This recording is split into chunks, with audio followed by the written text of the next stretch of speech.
qui émane de Joe Biden, président des États-Unis, qui fait la même remarque en disant qu'il y a une nécessité première pour l'entité sioniste de protéger les civils. Mais avant, déjà le 2 décembre, lors de la conférence à Dubaï de la COP 28, la vice-présidente Kamala Harris affirme qu'il y a trop de civils qui auraient perdu la vie en Palestine. Et d'un autre côté, les alliés traditionnels de l'entité sioniste, à savoir l'Australie, le Canada, la Nouvelle-Zélande, ne cachent plus leurs critiques à l'endroit de l'entité sioniste par rapport à ces bombardements qui tuent, on le rappelle, jusqu'à présent, le bilan est de 18 000 victimes. Donc les États-Unis, on le voit, où il y a des manifestations aussi qui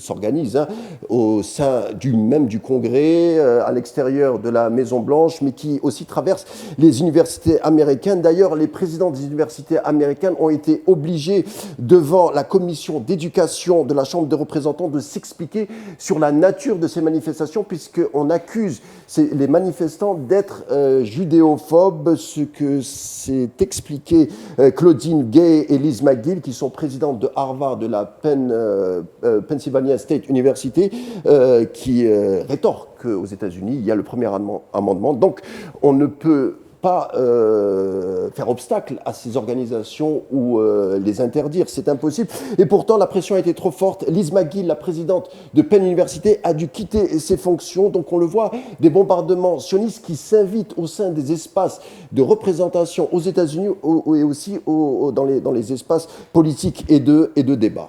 Et apparemment, Netanyahou et l'administration Biden n'ont pas le même point de vue par rapport au bombardement à Gaza. Évidemment, ils n'ont pas la même approche, ils n'ont pas la même stratégie. Netanyahou, de son côté, affirme que l'opération à Gaza, entre guillemets, opération, pourrait encore durer 1 mois, délai bien trop long pour les Américains. L'entité sioniste, on le voit, temporise, sauf que cela s'entrechoque avec le calendrier de la période électorale présidentielle américaine, surtout que d'un autre côté, les démocrates regardent d'un mauvais œil la montée de Donald Trump, favori dans le camp opposé, surtout que les combats sur le terrain font rage. La résistance palestinienne de plus en plus organisée, qui fait preuve d'abnégation, qui a éliminé encore mercredi 9 responsables des forces spéciales sionistes. Karim Zeribi, on voit, il y a 2 calendriers qui s'entrechoquent, celui de l'entité sioniste et bien entendu les présidentielles qui comptent s'ouvrir. Est-ce que selon vous, ça pourrait quand même mettre un coup d'arrêt aux opérations sionistes à Gaza ?